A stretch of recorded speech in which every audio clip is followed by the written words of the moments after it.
Hey, what's up, guys? Coach Chris here, Coyote Fitness in Richland. We're going to go over the open workout 22.2 that was just announced, and we got a great one for you this week. It's going to be a couplet of deadlifts and bar facing burpees, and the rounds are going to go like this. It's going to start off with 1 rep of each, 1 deadlift, 1 burpee. Then it'll go to 2 of each, 2 and 2. Then 3 of each, 4, 5, 6, 7, 8, 9, 10, and then it's going to work back down the order there. 9, 8, 7, 6, 5, 4, 3, 2, 1. The RX weights on those deadlifts are 225 for the guys, 155 for the girls, and then for the scaled weights, we've got 135 for the guys, 95 for the girls. So, initial thoughts. First and foremost, ouch. Don't say I didn't warn you. It's going to be a burner. There's a lot of up and down in the movement with the deadlifts and the burpees. You throw in that the deadlifts are going to be a little bit heavier. It's going to spike the heart rate really quick. It's going to get in. You're going to feel it in the lungs. Going to feel it in the hamstrings, the lower back. It's going to be a lot of fun. I can't wait to do it. Number 2, it's a lot more reps than you think. When you look at it, when you do the math on it, it is 100 reps of each, and 100 reps of bar facing burpees is always going to be challenging, and that's also going to be a pretty decent load to try to move for 100 reps on those deadlifts as well. Next, pacing and efficiency is crucial. If you go back and you watch the open announcement, you watch the girls, Laura Horvath specifically, in that first heat, kind of bouncing out of the burpees, pulling both of her feet back under her together to try to get closer to the bar and move through the burpees at a quicker pace, and she really paid for that as she got into the higher or the bigger sets. She was like less than halfway through the time cap and was already slowing down significantly. You compare that to the guys when they went; they were a lot more controlled with their burpees. They were stepping out of the burpees from the bottom instead of jumping up, and they were a lot smoother, and they ended up being faster with their time. Fourth thought, finishing is definitely doable. It can be done. There's a 10-minute cap on the workout, but finishing it can be done, but you're going to have to push. You're going to have to hurt a little bit to do it. So let's switch sides of the boards over here. Let's talk about these 2 movements individually. First of all, with the deadlift, like I said before, it's going to be on the heavier side, okay? Even with that, you want to make sure you need to try to touch and go those reps as much as possible. So think about this. If, let's say, we were doing strength work and we were doing, sets of 5, okay?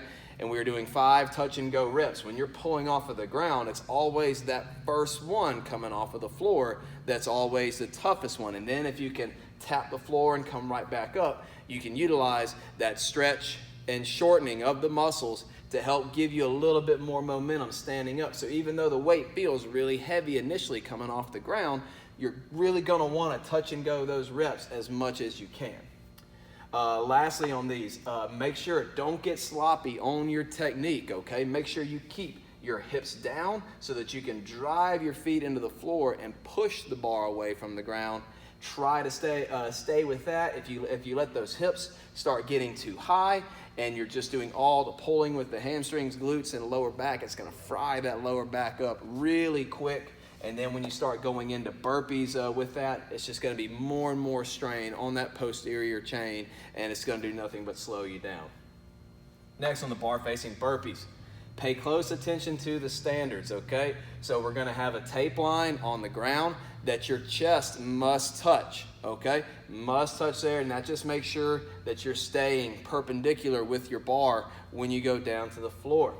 Okay, secondly, jump. It says in the standards that you do not have to have a 2-foot takeoff, but you cannot step over, and both your feet have to be off the floor as you're clearing the bar. So that's just a fancy way of saying jump. Actively try to jump over the bar. And then lastly, make sure you're landing on 2 feet. So don't try to skip over the top. Don't put 1 foot over, jump off the other one, and then land on the other foot there on the other side. So make sure you get a good jump, land on 2 feet, do opposite turns going over the bar, okay? If you are going to jump and try to turn in the air, as you go over the bar, try to turn a different direction every time. So like what I mean by that, let's say I'm doing the workout out in the middle of this floor. I want to make sure that when I go to jump over the bar, that every time I jump, I'll say I want to turn towards the wall where the whiteboard is. So what that does is, as I jump over here and I come back, I jump over that way. That means every time I'm turning this way, it means I'm not jumping and turning in a circle, and I'm not going to get dizzy, okay? So that's something that you're really going to want to think about, especially with all the up and down. You don't want to get dizzy on top of that. Lastly, be consistent with your movement. Make these burpees as consistent and as cyclical as possible. You want to get your hands down in the same place. You want your feet to move to the same spot, and you want to try to take out any false step. Every step that you do should be either getting your feet back or getting them back up and then getting over the bar. Okay, let's minimize any extra movements as much as you can.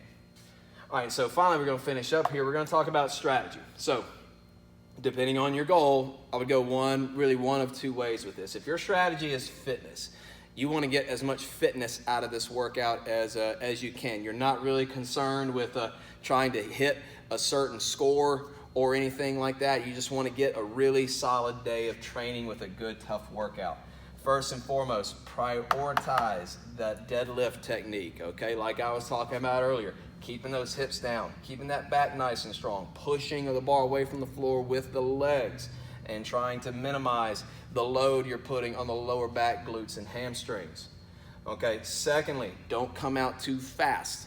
Okay, settle into those burpees, hands down, maybe walk the feet back, walk the feet up, jump over, and try to focus on being just nice and steady pace through the workout, because all of the up and down and the heavier weight is going, like I said, it is going to spike the heart rate regardless of how fast you go, unless you're just walking through the workout. If you give it some kind of effort, you're going to get all you want out of this workout. Lastly, break up those bigger sets of deadlifts, okay, just to save the load on that posterior chain. When you start getting maybe to like the set of 7, 8, somewhere in there, and all the way to the opposite set of 7 or 8, I would break up those. I'd break up those deadlifts into smaller sets. Okay, like try to split the set in half some kind of way. If your goal is competition, you're trying to get the best score possible. Okay, you want to, you really want to take it to the next level. You have to push hard on those first 4 to maybe 6 rounds, because there's so much transitioning in there in rounds. These first 4 to 6 rounds, that if you come out too slow and you're racing somebody, there's no catching up. You've got to burn it out those first few rounds. I'm not saying that you necessarily need to bounce out of your burpees like the girls were doing, but you go watch the guys in that open announcement. They were very steady, but they were pushing the pace, okay? They were kind of staying right underneath that red line, but they were flirting with it for those first few rounds, and then you settle into a pace right here through the middle. And then if you got anything left in the tank, hit the gas and see if you can get this bad boy done. Lastly, be quick on your transitions. So, let's go right here first. Stay unbroken as much as you can on those deadlifts. Okay, if you've been doing CrossFit for a while and you've done some workouts with some heavier deadlifts, I think you'll see that the load it's heavy, but it's not that bad, considering that none of the sets are really that big. So if you're doing a good job of keeping good technique, managing your effort on the burpees, I don't think going unbroken through the deadlifts should be out of the question. I think that should probably be your goal for sure. Lastly, be quick on your transitions. This kind of goes back to what I was talking about with pushing hard for those first few rounds, okay? You've got to pick up the pace there at the beginning. Get your hands on the bar. Pull that first rep, and even if you need to stand at the top for a second and take an extra breath before you start churning out that set, do that. If you need to take an extra breath at the top of the burpees, do that. But get into your set as quick as you can. Don't spend a lot of time looking at the bar before you do your deadlifts or before you go down to your burpees. So that's all I've got for you guys on this one. Good luck, and hope to see some awesome scores. Hope to see a lot of people finishing. Okay, we'll see you guys later.